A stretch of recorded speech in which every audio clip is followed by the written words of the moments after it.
Hello everyone, BSc physics की class में आप सभी का स्वागत है। और आज हम लोग डिस्कस करने वाले हैं क्यूबिकल सिस्टम को कुछ डिटेल में। पिछली क्लास में हमने पढ़ा था क्रिस्टल सिस्टम के टाइप्स क्या होते हैं, 7 क्रिस्टल सिस्टम क्या होते हैं। और अब आगे बढ़ते हैं, क्यूबिकल सिस्टम के बारे में पढ़ेंगे। और हमारा जो पूरा डिस्कशन होगा इस यूनिट के दौरान वो पूरी तरह से क्यूबिकल सिस्टम की तरफ ही होगा। तो कुछ बेसिक प्रॉपर्टीज होती हैं, उससे पहले हम देख लेते हैं कि इसके टाइप क्या क्या होते हैं। क्यूबिकल सिस्टम के जो टाइप होते हैं, या फिर हम इसको ब्रेवाइस लैटिस भी कहते हैं। जैसे मैंने आपको बताया था कि एटम के अरेंजमेंट के अकॉर्डिंग उनके कुछ ब्रेवाइस लैटिस भी होते हैं। जैसे टाइप्स, पहला टाइप होगा simple cubic.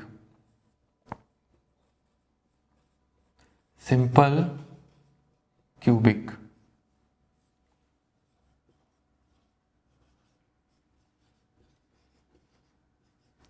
Simple cubic system में एटम का जो अरेंजमेंट होता है यूनिट सेल के कॉर्नर्स पे पाया जाता है। तो उसी के आधार पे इसको समझते हैं। एटम्स लाइज ऑन द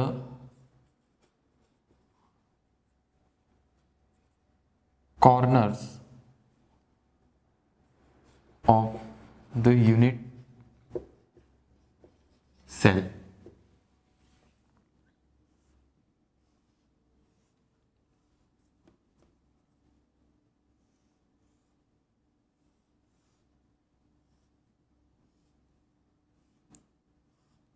जी, और इस यूनिट सेल में क्यूबिकल सिस्टम के लिए हमें पता है कि जो लैटिस पैरामीटर होते हैं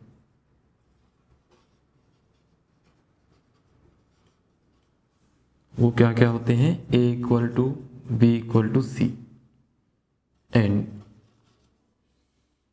alpha equal to beta equal to gamma equal to 90। तो ये आपका A हो गया, मतलब कि इसका अगर वॉल्यूम देखा जाए तो A क्यूब होगा इसका वॉल्यूम।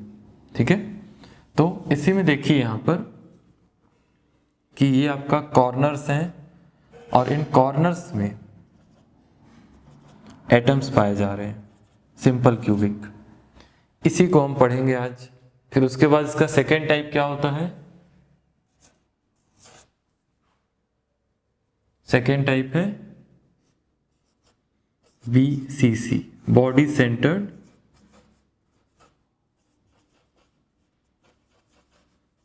Cubic crystal. इसको लिखेंगे अंतः केंद्रित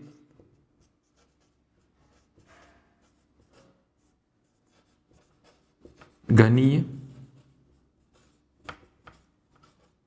क्रिस्टल। हिंदी में लिखेंगे, मतलब कि एटम्स कॉर्नर के साथ साथ उसके एक सेंटर पे भी पाया जाएगा। इसमें अंतः केंद्रित का मतलब वही होगा। तो देखिए यहां पर एटम्स लाइज ऑन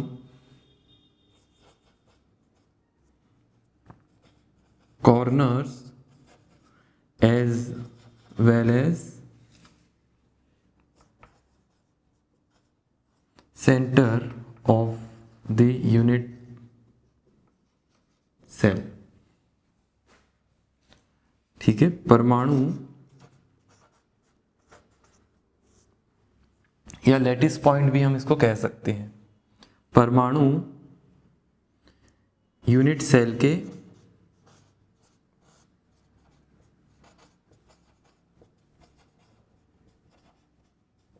कोनों के साथ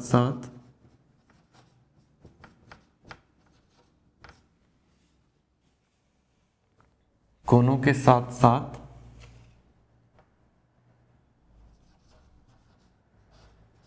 यूनिट सेल के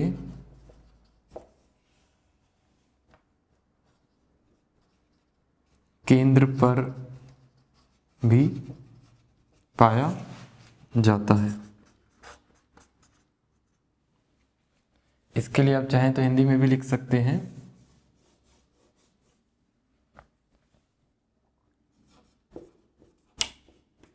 परमाणु यूनिट सेल के कोनों पर पाया जाता है।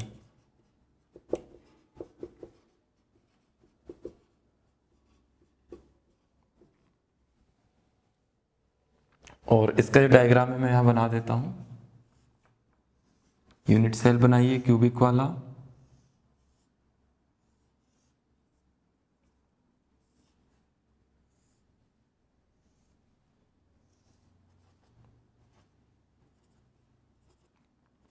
इसके 8 कोने हैं, तो 8 कोनों में तो पाया जाएगा, इसके जैसा ही होगा स्ट्रक्चर, लेकिन थोड़ा सा डिफरेंट कैसा होगा देखिए, इस यूनिट सेल के सेंटर पर एटम पाया जाएगा। तो इसको लिख लीजिए आप।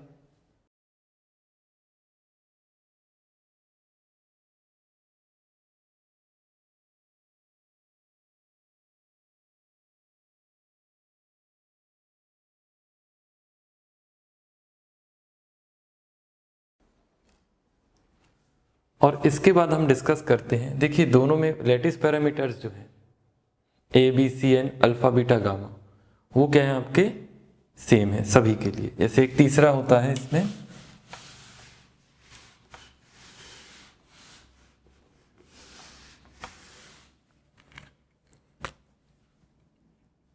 Third one is FCC, face centred cubic crystal, face centred cubic crystal.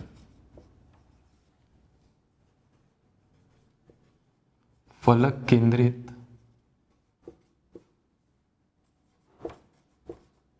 घनी crystal.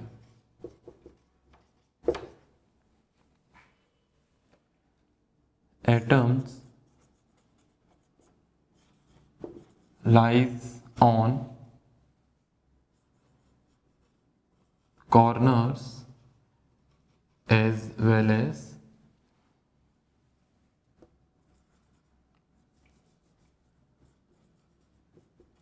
center of each faces। परमाणु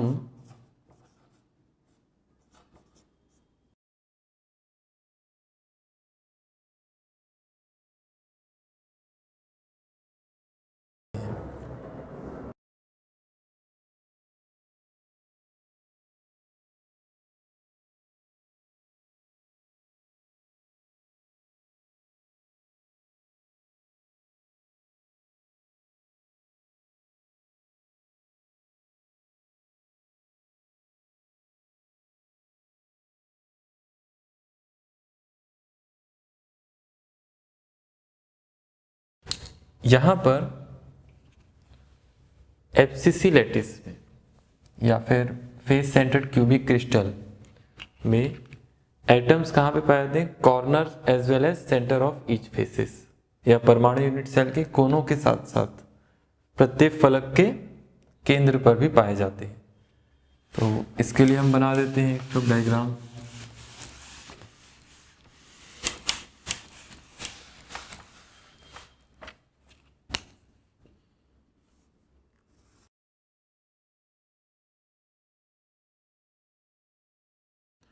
और देखिए राइट साइड में एक फेस है तो यहाँ पे एक एटम पाया जाएगा, लेफ्ट साइड में है तो एक एटम यहाँ पर, इसके ऊपर वाली फलक ये वाली इसमें एक पाया जाएगा, इसके नीचे वाली और इसके पीछे वाली ये वाली देखिएगा इस तरह से, और एक सामने वाली ये इस तरह से। ये क्या होता है आपका FCC लैटिस होता है, FCC लैटिस। यहाँ पर लैटिस पॉइंट या फिर क्रिस्टल के जो एटम्स होते हैं उसमें डिफरेंस है। क्या डिफरेंस है कि एटम्स सिंपल क्यूबिक में केवल कॉर्नर्स पे पाए जा रहे हैं, बॉडी सेंटर्ड में यूनिट सेल के सेंटर पे पाए जा रहे हैं, और इसमें फेस सेंटर्ड में फेसेस पे पाए जा रहे हैं। तो एटम्स के इस तरह से अरेंजमेंट के कारण इसमें कुछ प्रॉपर्टीज होती हैं, और ये यहाँ ध्यान रखेंगे कि ये जो SC BCC और FCC है फॉर क्यूबिकल सिस्टम, ये तीनों को हम क्या कहते हैं?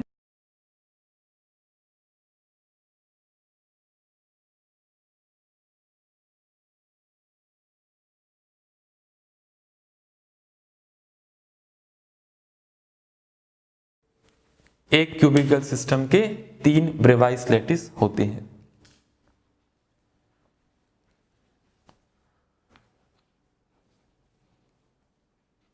तो इसको नोट डाउन कर लीजिए,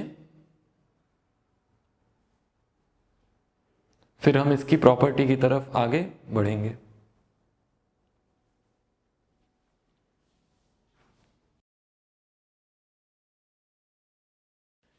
इसके बाद हम आगे बढ़ते हैं और पहला टाइप है जो क्यूबिकल क्रिस्टल सिस्टम का, उसको पढ़ेंगे। पहला क्या टाइप था? Simple cubic.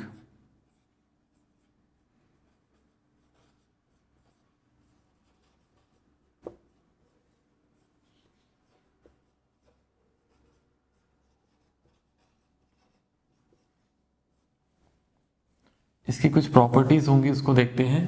पहली प्रॉपर्टी क्या होगी देखते हैं। नंबर ऑफ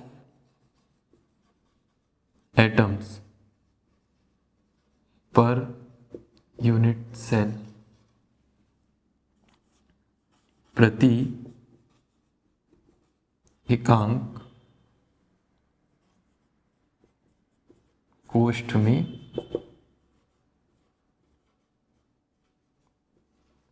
परमाणुओं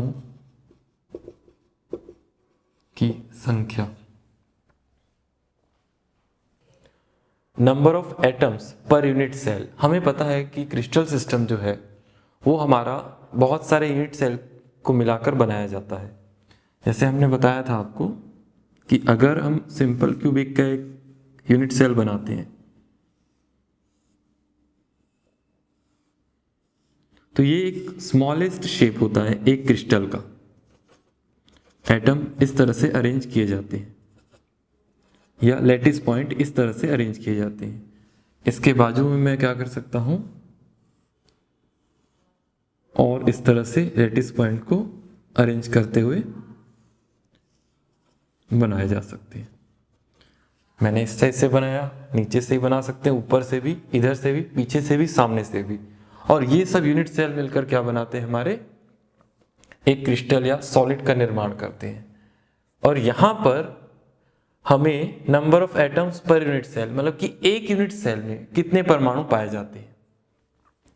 तो आपको कितने दिख रहे हैं? देखिए यहां पर कॉर्नर्स पे 8 एटम पाए जा रहे हैं, लेकिन इनका जो शेयरिंग है, शेयरिंग का मतलब देखिए यहां पर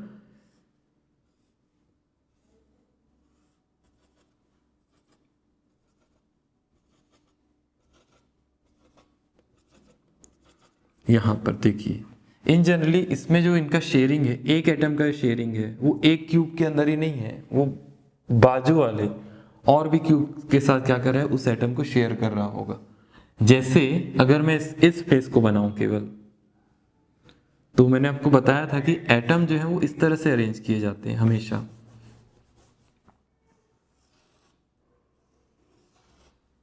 एटम एक दूसरे को टच कर रहे होंगे, ये मैंने आपको बताया था। देखिए यहां पर ये फेस आपकी इस तरह की है, ये वाली फेस।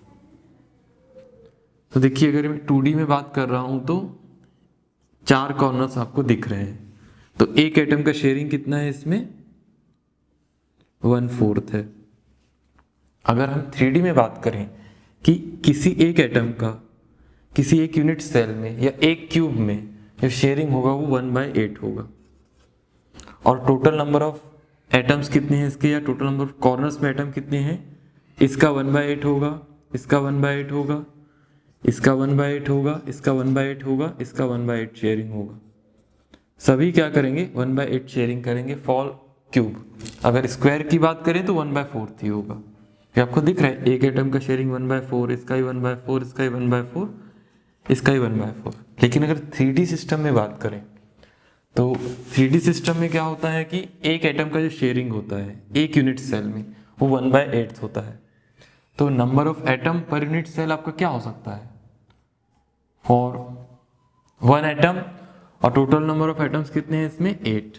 तो कितने हो जाएंगे? एक यूनिट सेल में नंबर ऑफ एटम्स कितने होंगे? 1 होंगे। इसका एक एनिमेशन भी आप देख लीजिए अभी।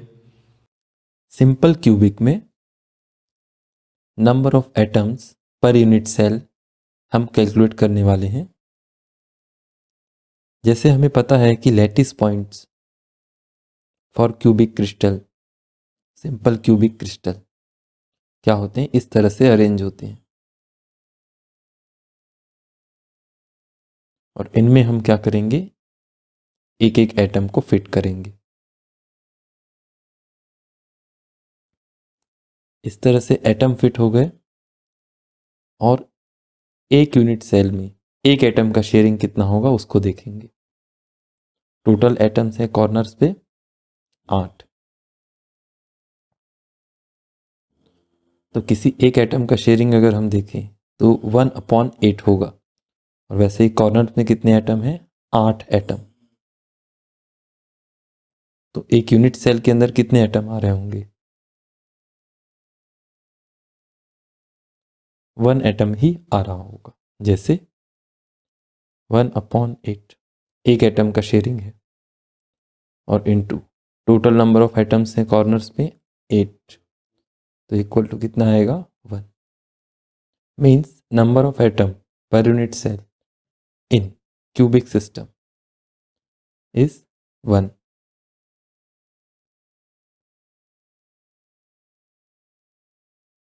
तो आई होप आप सभी को ये समझ में आया होगा एनिमेशन जो आपको भी दिखाया गया। तो नंबर ऑफ एटम्स किस तरह से रहते हैं इसमें हम बता सकेंगे इसको।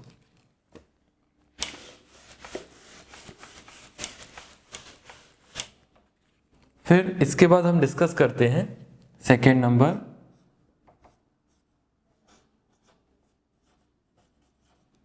Volume of the unit cell.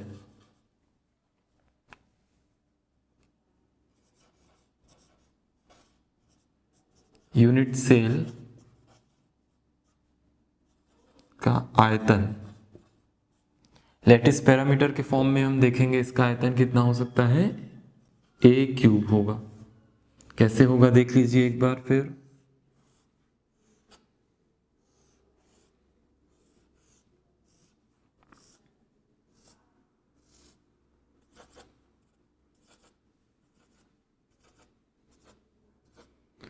Lattice parameters में 3 एक्सिस दिख रही हैं आपकी, a = b = c।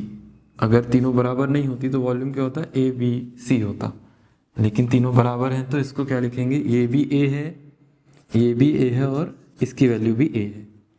तो इस क्यूब का वॉल्यूम कितना होगा? a³ होगा, for in terms of lattice constant a या लैटिस पैरामीटर a।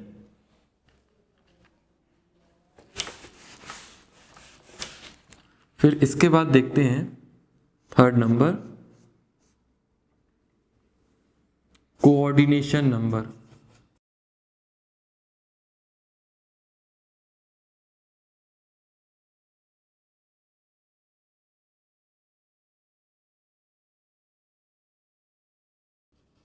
समन्वय संख्या।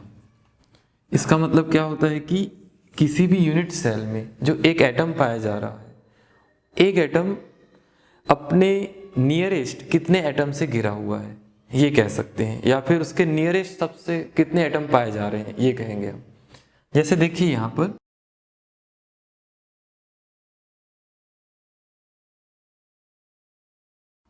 ये देखिए, यहां पर ये आपका यूनिट सेल बना। ये एक एटम मैंने यहां बनाया, एक यहां बनाया, एक यहां बनाया, एक यहां बनाया, और एक यहां, एक यहां, और एक यहां। इस तरह से 8 कॉर्नर्स हैं, 8 एटम बनाए। किसी भी एक एटम को आप उठा लीजिए।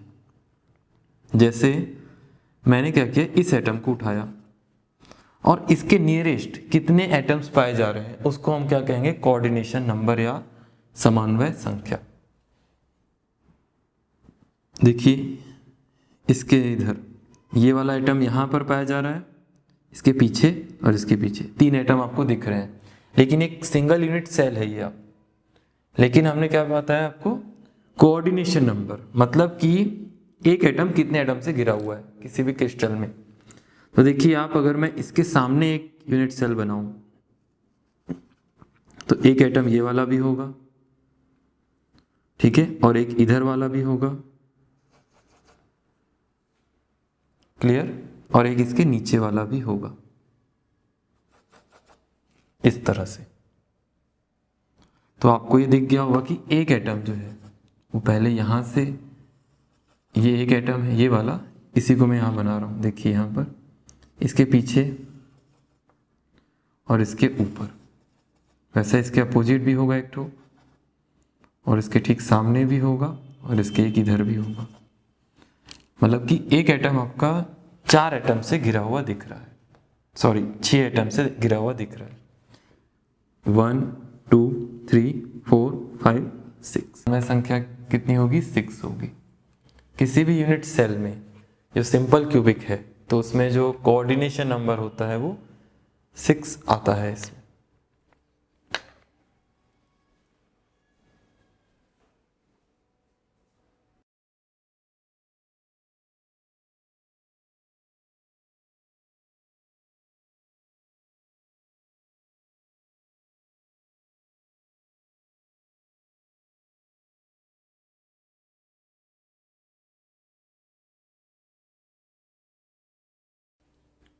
और इसके बाद 4th होगा एटॉमिक रेडियस, परमाणु त्रिज्या। यूनिट सेल में एटम्स जो पाए जा रहे हैं उनकी कुछ रेडियस भी होगी, तो यहाँ पर समझेंगे कि उनकी रेडियस हम r से रिप्रेजेंट करेंगे। और यहाँ देखिए कि यूनिट सेल जो है वो कुछ इस तरह से बन रहा है।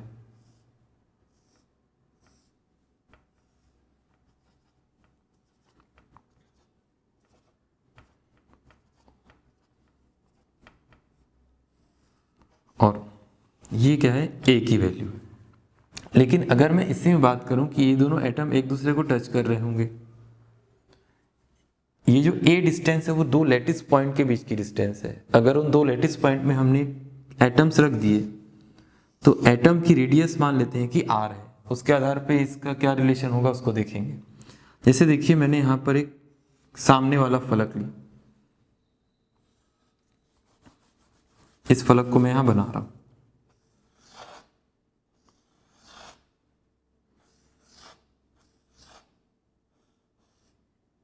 ये इस तरह से। ये जो पॉइंट्स हैं 4 पॉइंट आपको दिखेंगे, ये सामने वाली फलक के लिए। यहां पर देखिए इनके बीच की डिस्टेंस कितनी है, a है। और मान लेते हैं कि जो एटम की जो रेडियस है, ये जो एटम है उसकी जो रेडियस है वो r है। तो अगर मैं इसमें रिलेशन बताना चाहूँ रेडियस और लैटिस पैरामीटर a के बीच में, तो क्या रिलेशन आ सकता है,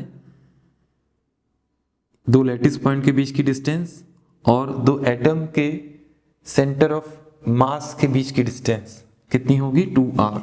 अगर 2 एटम हम इस तरह से बनाएं तो इनके सेंटर ऑफ मास के बीच की डिस्टेंस कितनी होगी, 2r।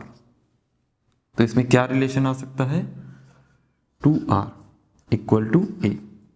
इसको आप कंपेयर कर सकते हैं, इसके आधार पे r कितना आ जाएगा, a/2।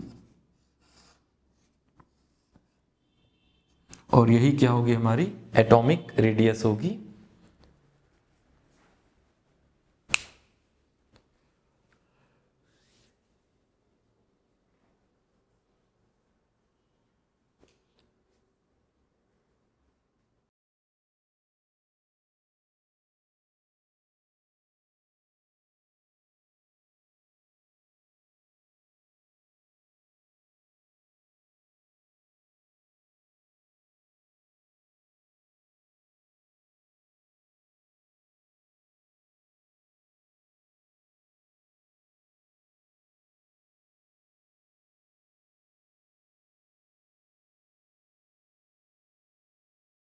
तो आई होप आपको ये 4 प्रॉपर्टीज समझ में आई होंगी। एक बार और डिस्कस कर लेते हैं। सिंपल क्यूबिक में number of atoms per unit cell 1/8 into 8 1 होगा। 8 क्यों होता है आपको बताया गया अच्छे से अभी। Volume of the unit cell a cube होगा। यूनिट सेल जो ए रहता है, ध्यान रखेंगे ये 2 लैटिस पॉइंट के बीच की डिस्टेंस है। अगर 2 एटम्स के बीच की डिस्टेंस निकालनी है तो हमें उसके 2 सेंटर ऑफ मास के बीच की डिस्टेंस निकालनी होगी, मतलब कि 2 एटम के सेंटर के बीच की डिस्टेंस, तब वो ए कहलाता है। और इसके बीच रिलेशन हमने ये डिस्कस किया था।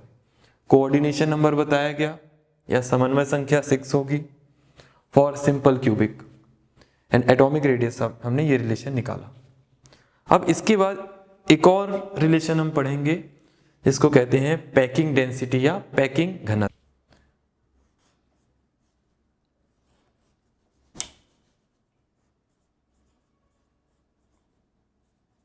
पैकिंग डेंसिटी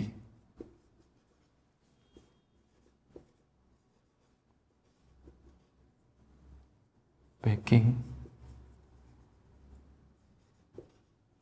घनत्व। Packing density in generally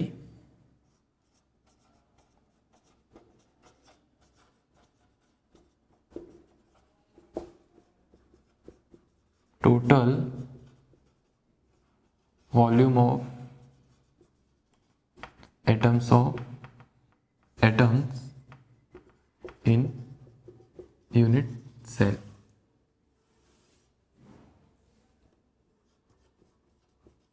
volume of unit cell.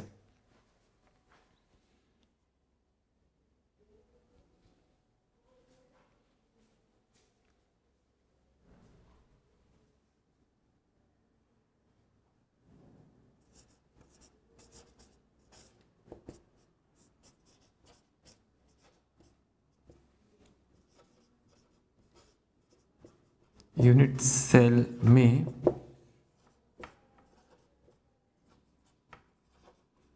परमाणुओं का कुल आयतन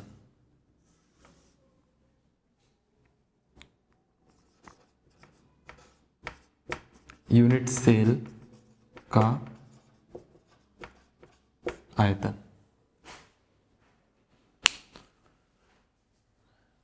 तो इसको आप डिफाइन भी कर सकते हैं। हम कैसे डिफाइन करेंगे इसको?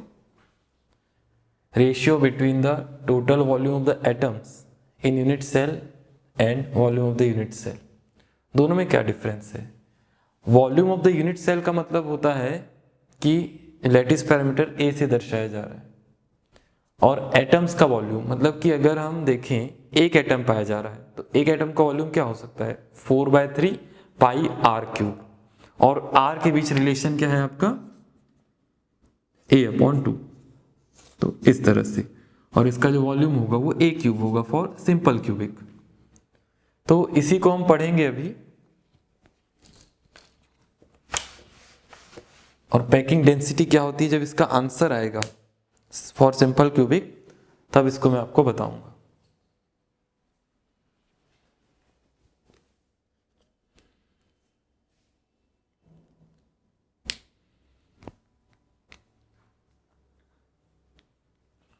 तो इसको बनाते हैं फिर फॉर सिंपल क्यूबिक सेल के लिए।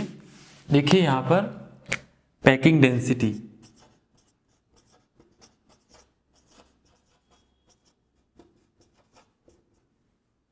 Total volume of atom unit cell. तो देख लीजिए यहां पर number of atoms per unit cell into volume of atom, volume of an atom. एक एटम का वॉल्यूम क्या होगा? और वॉल्यूम ऑफ यूनिट सेल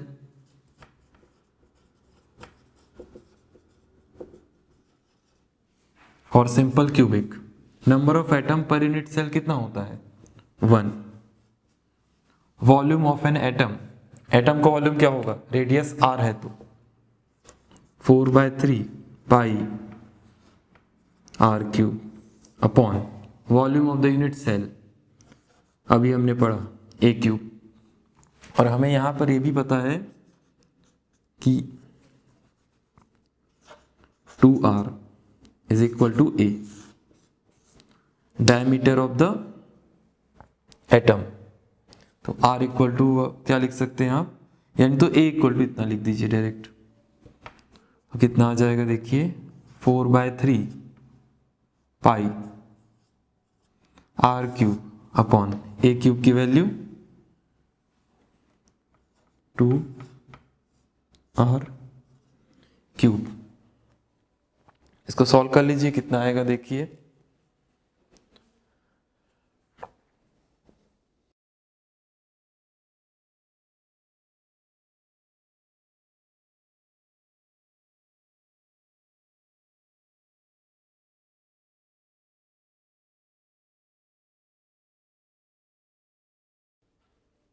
मैं इसको मिटा रहा हूं यहां पर। तो इसको सॉल्व करेंगे तो कितना आएगा देखिए, पैकिंग डेंसिटी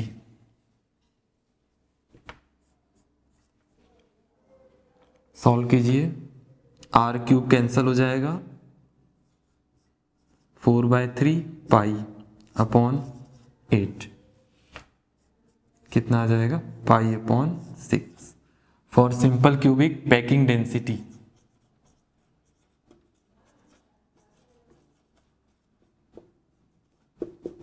पाई अपॉन 6, या फिर इसको सॉल्व करेंगे तो 0.52, या फिर इसको परसेंटेज फॉर्म में लिखें तो 52%।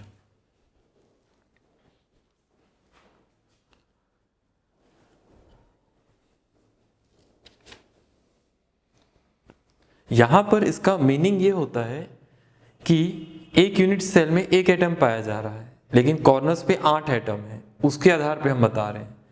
लेकिन उसमें पूरा एक एटम रखें फिर भी कुछ वॉइड बच जाता है, कुछ स्पेस बच जाता है। जैसे देखिए कि अगर मैं इस तरह से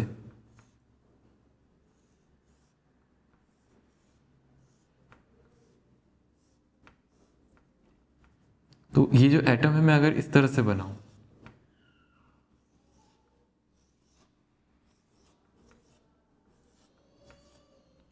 तो क्या ये एटम्स इस क्यूब के अंदर पूरी तरह से इसको पूरा घेर लेते हैं क्या, नहीं घेर पाते, कुछ स्पेसेस अंदर फिर भी बचा रहता है।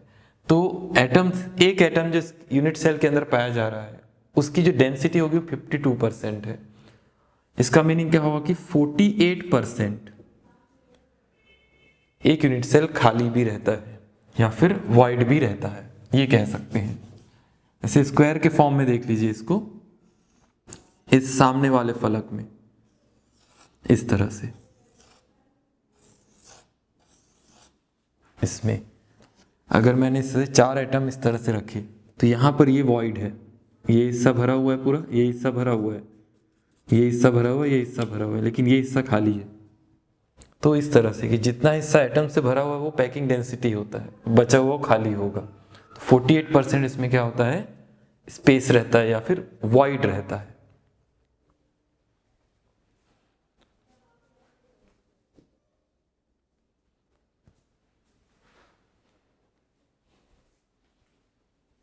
तो यही आपकी 5 प्रॉपर्टीज थी फॉर सिंपल क्यूबिक।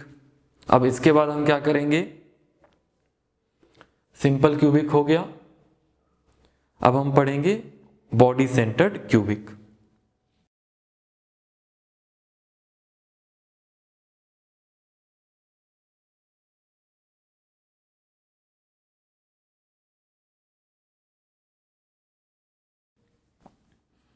तो इसकी प्रॉपर्टी आपको पता है, सिंपल, नंबर ऑफ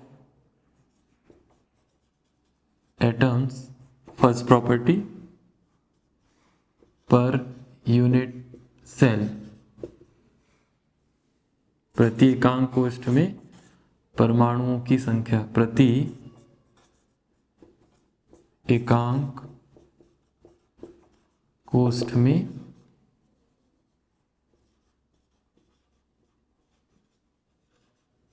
परमाणुओं की संख्या कितनी हो सकती है? यूनिट सेल हमने बनाया। अब ये जो सिंपल क्यूबिक था उससे थोड़ा सा डिफरेंट है। 8 एटम कॉर्नर्स पे तो पाए जाते हैं, लेकिन एक एटम इसके सेंटर पे भी पाया जाता है। मैंने आपको लिखवाया है अभी।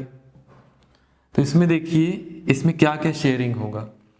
एक एटम इस यूनिट सेल के अंदर पाया जा ही रहा है, तो उस एटम को मैं यहां लिख ही देता हूं, और प्लस 8 एटम कॉर्नर्स पे पाए जा रहे हैं, लेकिन एक एटम का शेयरिंग कितना है यूनिट सेल में? 1/8 है। तो इसको क्या लिख सकते हैं? 8 इंटू 1/8। तो इसके आधार पे कितना आ जाएगा?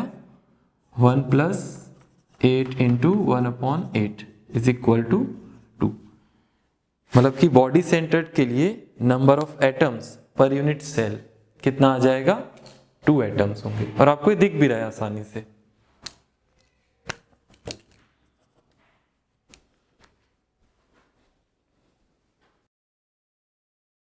For BCC crystal system,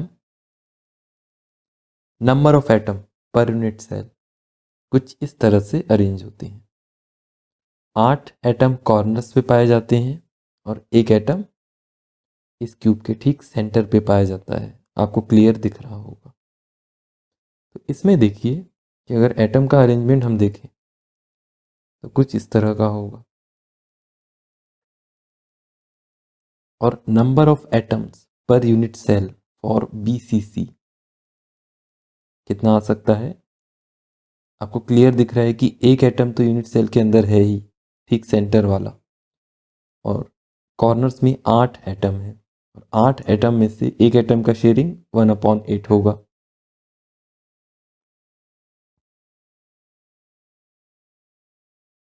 ये इस तरह का देखिए, एक एटम कंप्लीट दिख रहा है और बाकी 8 एटम में एक एटम का शेयरिंग कितना है? 1/8। तो इसके आधार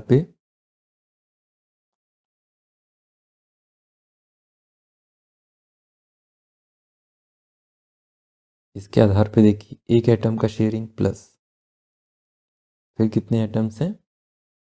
1/8 इंटू 8 इज इक्वल टू 2। तो टोटल नंबर ऑफ एटम क्या हो जाएंगे? 2 हो जाएंगे। Means number of atom per unit cell is 2 in body centred cubic crystal.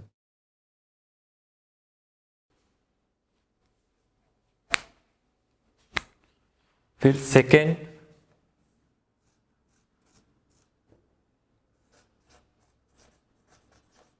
Volume of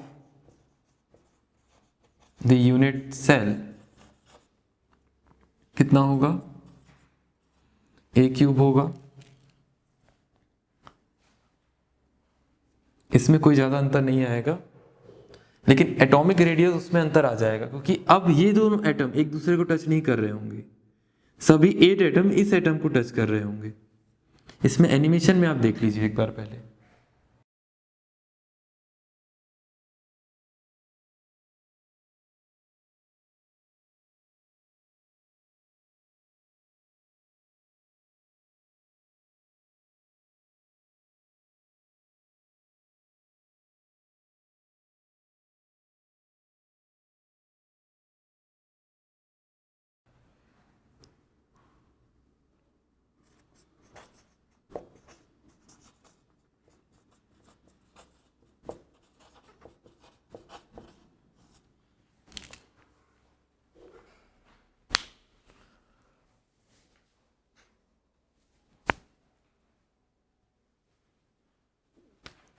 फिर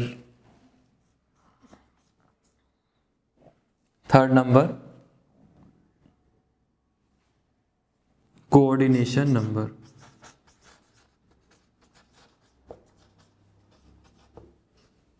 समन्वय संख्या।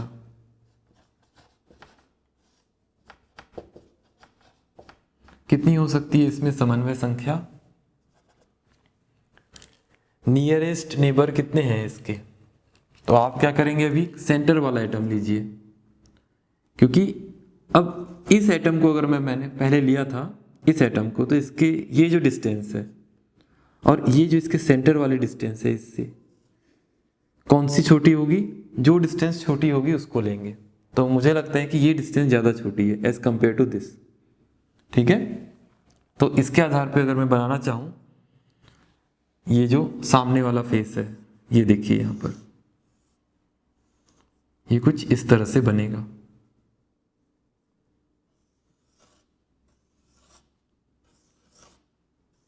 और इसके बीच में ठीक एक एटम इस तरह से पाया जा रहा है। तो देखिए इनके बीच की डिस्टेंस 2r तो नहीं होगी। इनके बीच देखिए ये जो है, ये दोनों एटम्स दूर है एज कंपेयर टू दिस। ठीक है, तो इसके आधार पे हम क्या कह सकते हैं, इसको समन्वय संख्या क्या हो सकती है? कितने एटम्स हैं? 1 2 3 4 5 6 7 8।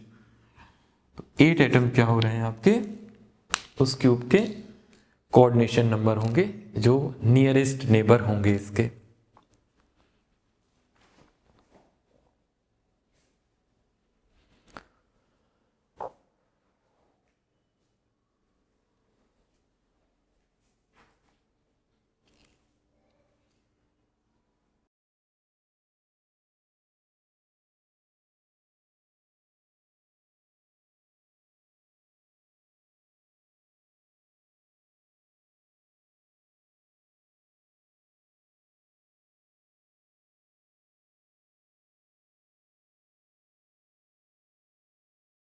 इसमें नेक्स्ट है 4th पॉइंट,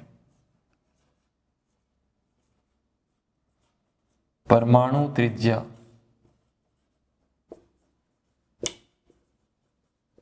एटॉमिक रेडियस। जैसे आपको अभी बताया गया कि अब जो दो एटम्स हैं, अगर मैं एक फलक को बनाऊं तो इनका कुछ इस तरह का स्ट्रक्चर होता है। और ये अब ये जो डिस्टेंस है वो तो a है, दो लैटिस पॉइंट के बीच की डिस्टेंस तो a है, लेकिन इनकी जो रेडियस है वो 2r नहीं है, जबकि ये है 2r। ठीक है, तो इसके आधार पे हम क्या करेंगे, इसको सॉल्व करेंगे और एटॉमिक रेडियस r से लैटिस पैरामीटर a का क्या रिलेशन होगा उसको देखेंगे। सिंपल सा है, एक छोटा सा मैथमेटिक्स है इसमें बस।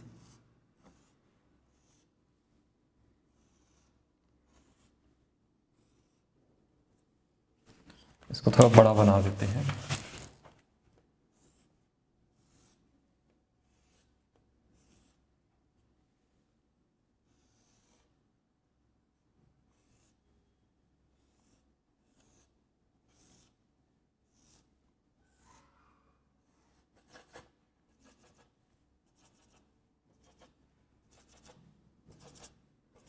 इनकी साइड की डिस्टेंस कितनी है? a है। साइड की डिस्टेंस क्या है? a है। तो इसके आधार पे मुझे कौन सी डिस्टेंस निकालनी होगी, और एक और एटम यहां पर होगा ना, ठीक सेंटर पे। तो जहां पर एटम टच कर रहे होंगे उन एटम्स के बारे में हम निकालेंगे। ये दोनों एटम टच नहीं कर रहे हैं, मतलब कि ये एटम और ये एटम एक दूसरे को टच कर रहे होंगे। तो हम क्या करेंगे कि यहां से यहां तक ये डिस्टेंस है, ये वाली, फिर ये वाली डिस्टेंस, इसको निकालेंगे। ये डिस्टेंस क्या होगी आपकी? 4r के बराबर होगी। देखिए ये जो एटम्स हैं, अगर मैं अरेंज करूं तो इस तरह से खुद को बना रहे होंगे। देखिए ये वाला एटम, ये वाला एटम और ये वाला एटम, इस तरह से वो अरेंज किए गए हैं। तो ये जो डिस्टेंस है वो 2r हो जाएगी, क्योंकि यही एटम एक दूसरे को टच कर रहे होंगे। और ये डिस्टेंस कितनी हो जाएगी? 2r। टोटल मिला के कितना हो जाएगा? ये 4r। इसको हम क्या लिखेंगे? 4r। और इसके आधार पे हमको ये डिस्टेंस चाहिए होगी,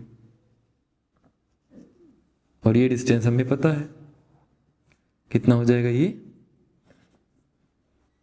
a हो जाएगा। ठीक है, ये डिस्टेंस हमारी कितनी है, ए है, दो एटम्स के बीच की डिस्टेंस, और ये हमारा 4r होगा। तो हमें ये डिस्टेंस चाहिए 4r कितना होगा, क्योंकि एटम्स यहीं पे टच कर रहे होंगे एक दूसरे को। तो देखिए यहाँ पर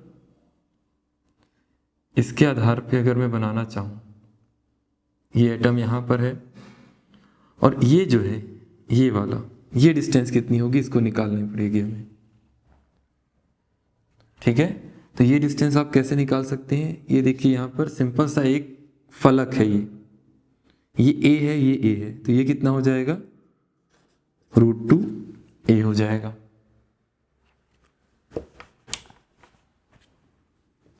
तो इसके आधार पे मैं एटम को यहां पे रखता हूं,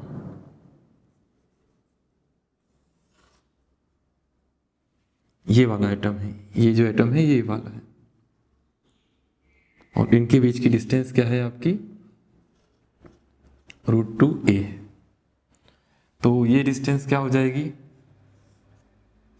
इसके टर्म्स में, और ये डिस्टेंस हमें पता है कितनी है, a है।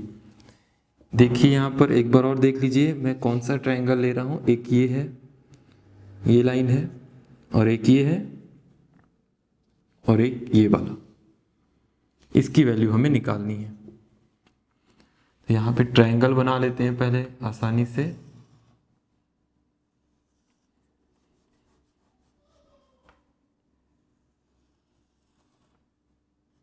ये a है, ये कितना है, √2a, ये वाला, ये डायगोनल,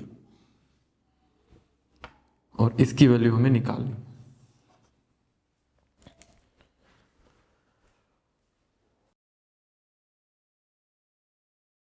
कितना आ सकता है देखिए, एक्चुअल में इसकी वैल्यू 4 आ रही है, आपको मैंने बताया था, लेकिन a के टर्म में क्या आएगा उसको देख लेते हैं।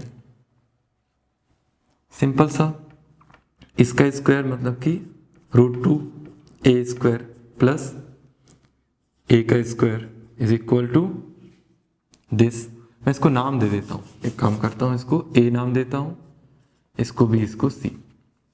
तो क्या लिख सकते हैं, ac²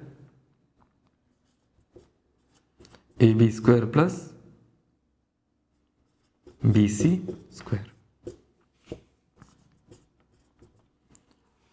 ab की वैल्यू कितनी है, √2a का स्क्वायर प्लस a का स्क्वायर,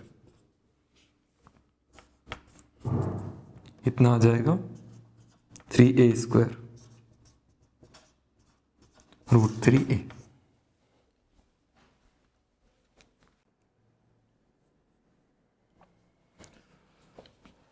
तो इसके आधार पे 4r इक्वल टू √3a आएगा, इसको लिख लीजिए।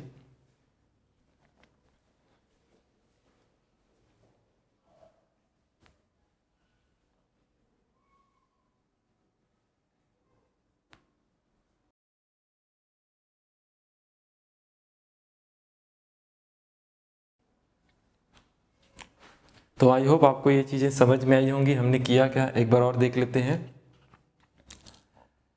हमने ये क्यों नहीं निकाला डायरेक्ट, क्योंकि ये a जो है अब वो 2r के बराबर नहीं है, एटम्स यहाँ टच नहीं कर रहे हैं एक दूसरे को। कौन से एटम टच कर रहे हैं, ये वाले जो बॉडी डायगोनल एटम्स हैं, ये वाला और ये वाला एक दूसरे को टच कर रहे हैं। ठीक है, मतलब कॉर्नर्स के एटम सेंटर वाले एटम को टच कर रहे हैं, लेकिन कॉर्नर्स के जो एटम है एक दूसरे को टच नहीं कर रहे हैं, इसलिए अब ये 2r लिखना सही नहीं है, मतलब कि 2r इक्वल टू a नहीं होगा। 4r इक्वल टू यही है √3a। तो कितना आ जाएगा ये, r equal to √3a/2।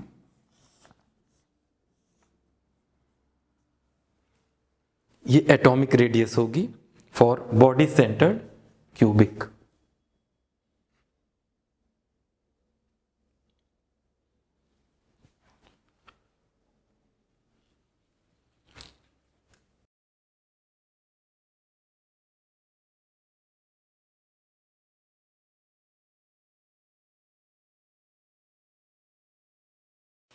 Sorry √3/4 होगा ना, 2 नहीं होगा, 4 होगा।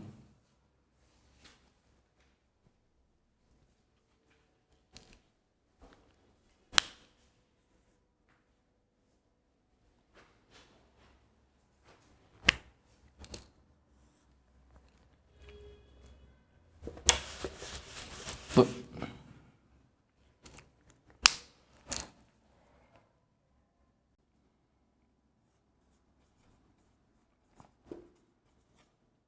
पैकिंग डेंसिटी,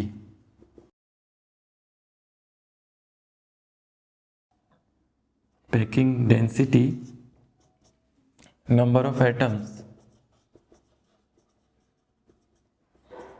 पर unit cell into volume of atom and volume of unit cell. Number of atom per unit cell कितने हैं? बीसीसी के लिए 2। Volume of the atom 4/3 pi r cube. Volume of the unit cell कितना होगा? ए cube. Same वही चीज है, आप देख सकते हैं, लेकिन कहाँ डिफरेंस आया है?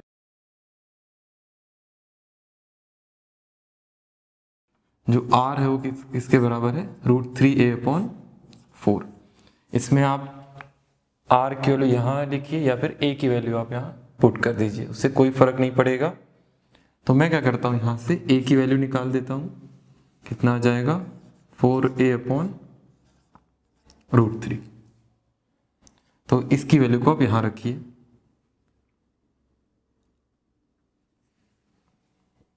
फोर आर तो कितना आ जाएगा देख लेते हैं।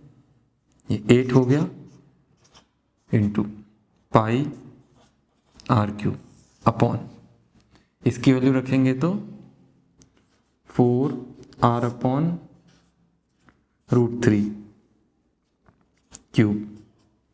फिर से आर क्यूब कैंसिल हो जाएगा, कितना आएगा? 8/3 पाई अपॉन, देखिए √3 का क्यूब है तो इसको क्या लिख सकते हैं? इसको 64/3√3 लिखेंगे इसको। तो इससे 3 से 3 कैंसिल होगा और क्या बचेगा उसको देख लेते हैं। 8√3 पाई अपॉन 64। इसको सॉल्व कर लीजिए आप।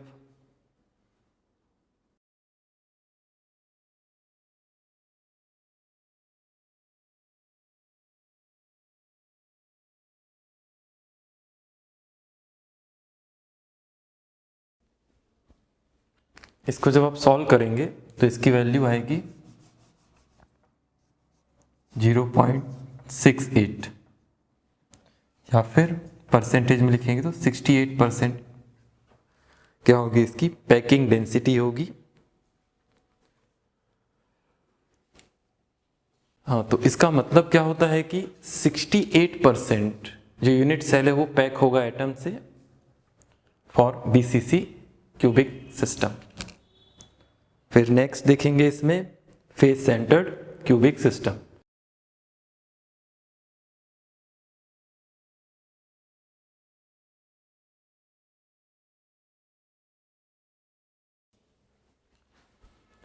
सेम वही प्रॉपर्टीज हम रिपीट करेंगे। इसमें कौन कौन सी प्रॉपर्टीज होंगी?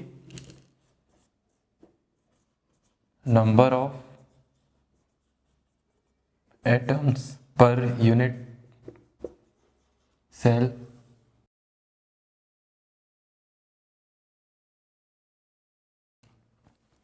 इसमें क्या होता है? स्ट्रक्चर कुछ इस तरह का होता है।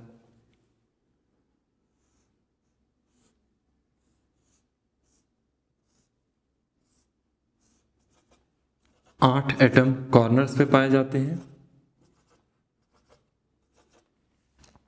और बाकी एटम्स क्या होते हैं आपके फेसेस पे पाए जाते हैं।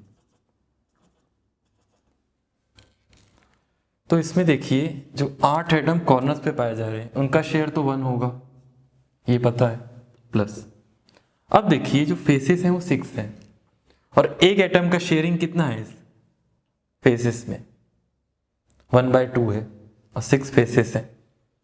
तो एक एटम का शेयरिंग मतलब देखिए यहाँ पर कि अगर मैं इस फेस में एक और फेस रख दूं, मतलब कि एक और क्यूब इसमें रख दूं, तो ये एटम पूरी तरह से क्या हो जाएगा, घिरा जाएगा। तो इसके आधार पे हम क्या कहेंगे इसमें कि एक एटम का शेयरिंग कितना है, 1/2 है for face centred cubic system.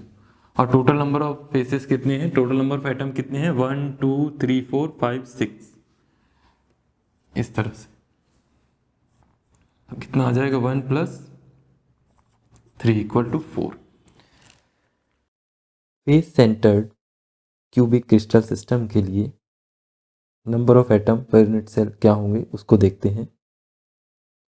देखिए यहाँ पर एटम का अरेंजमेंट कुछ इस तरह का है, या लैटिस पॉइंट का अरेंजमेंट कुछ इस तरह का है।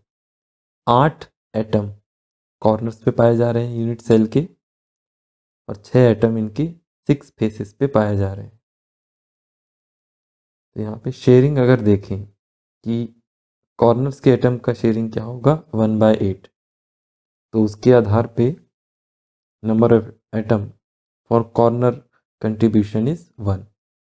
और एक फेस का देखा जाए तो देखिए यहाँ पर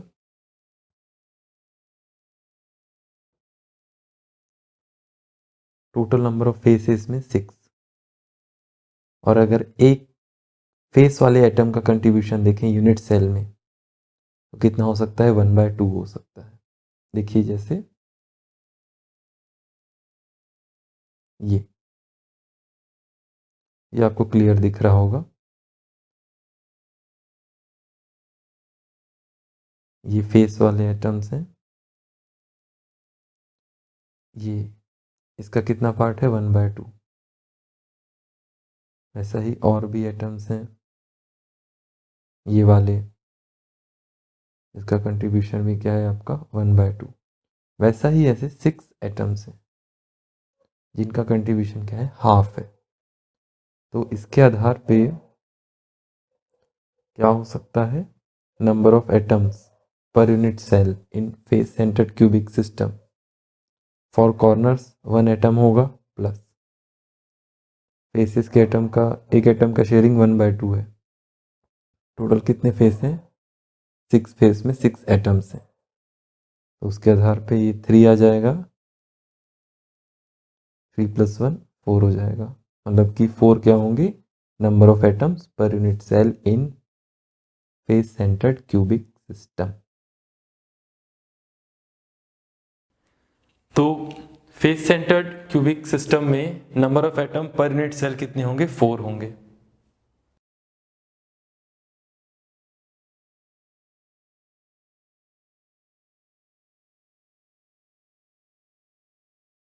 तो आई होप आपको ये समझ में आया होगा कि फेस सेंटर्ड में हम किस तरह से इसको निकालते हैं। कोऑर्डिनेशन नंबर भी देख लेते हैं कितने होते हैं। सबसे पहले तो वॉल्यूम देख लेते हैं। Second, volume of unit cell, same वही होगा।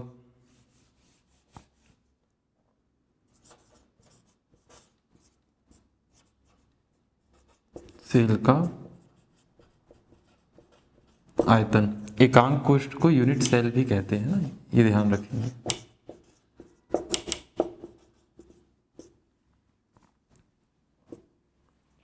थर्ड वन इज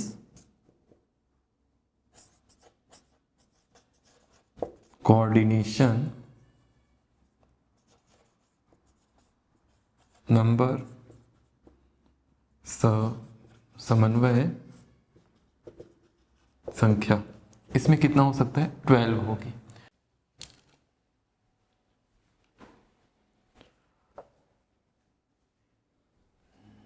नेक्स्ट क्या होगा हमारा, एटॉमिक रेडियस। एटॉमिक रेडियस कैसे निकालेंगे उसको समझेंगे अभी।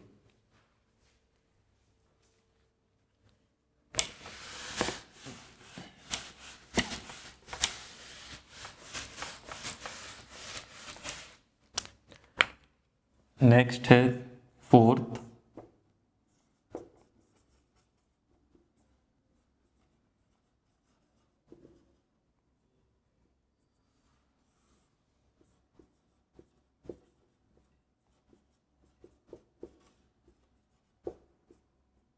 त्रिज्या।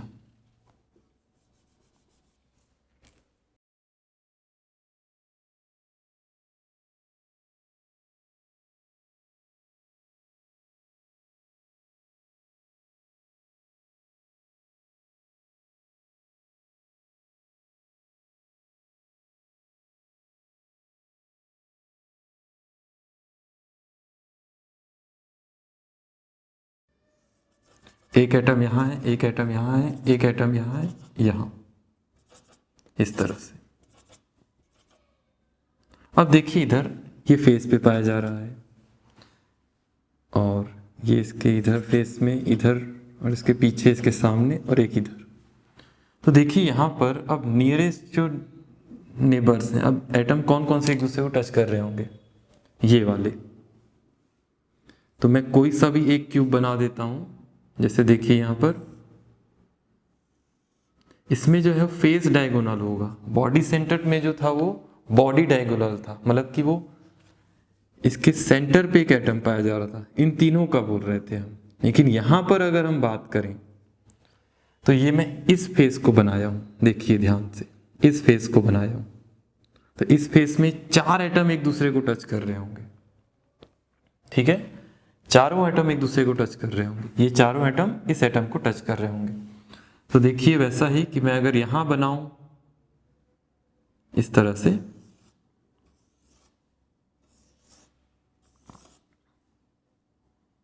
और एक एटम ये जो फेस पे पाया जाएगा इसको बना दिया। तो ये जो है आपका कितना होगा, ये देखिए ये 2r होगा और ये r होगा, ये r होगा, मतलब कि टोटल कितना होगा, ये 4r हो जाएगा।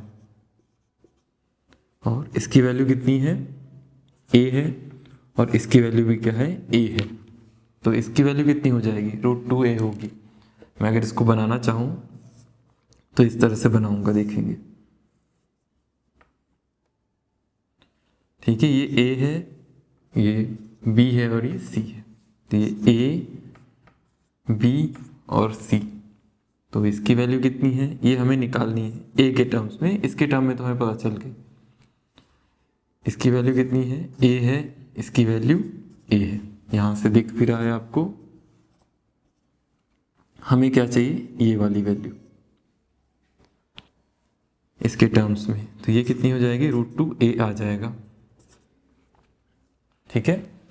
इसका मतलब क्या होगा कि एटॉमिक रेडियस के टर्म में 4r इक्वल टू √2a आएगा, मतलब कि 4r इक्वल टू √2a, या फिर r इक्वल टू क्या आ जाएगा, √2/4a।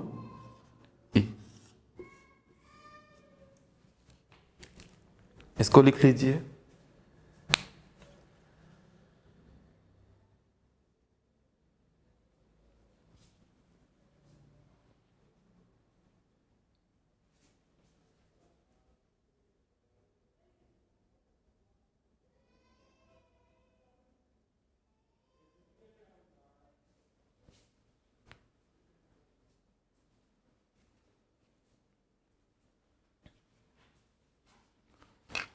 तो इतना आपको समझ में आया होगा अभी तक। फिर एक और बच गया हमारा प्रॉपर्टी,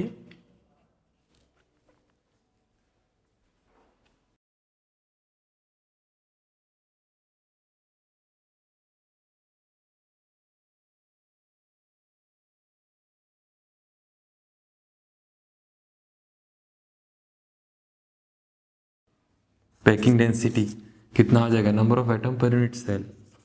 फॉर FCC 4 होंगे, 4/3 पाई r³, और volume of the unit cell a³ होगा।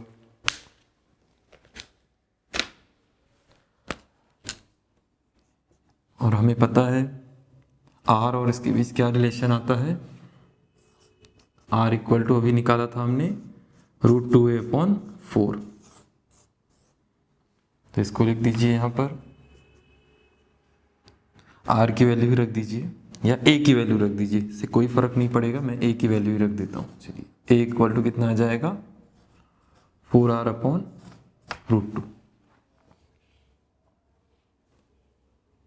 तो 4 16 हो जाएगा, 16/3 पाई r³ ए क्यूब की वैल्यू कितनी हो जाएगी 4r/√2, 4r/√2 का क्यूब। इसको सॉल्व कर लीजिए और कितना आ रहा है बताइए।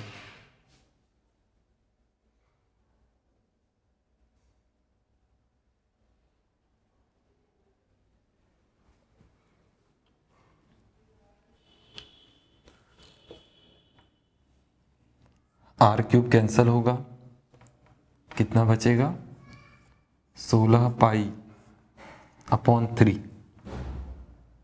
इंटू 64, इसका 2√2 ऊपर जाएगा। पैकिंग डेंसिटी 0.74 या फिर इसका परसेंटेज लिखेंगे तो 74% आएगा।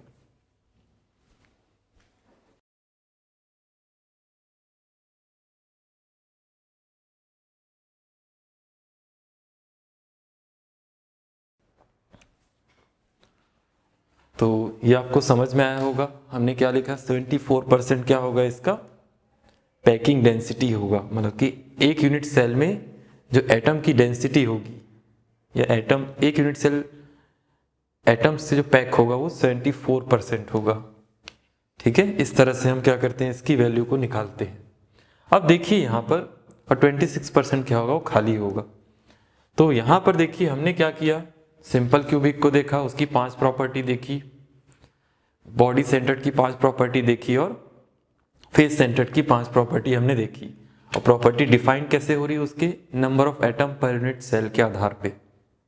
ठीक है, तो इसके बाद हम क्या करते हैं, इसके लिए एक चार्ट देख लेते हैं पूरा।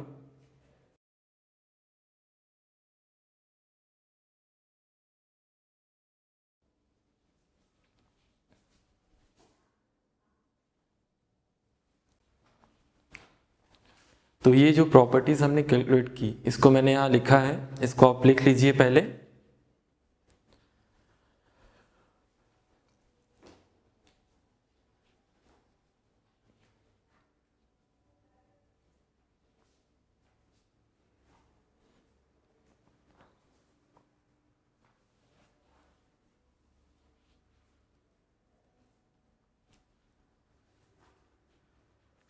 तो इसके आधार पे हमने निकाला कि हमने क्या किया, नंबर ऑफ एटम्स कितने पाए जा रहे हैं यूनिट सेल में, उसके आधार पे ये प्रॉपर्टीज हमने निकाली।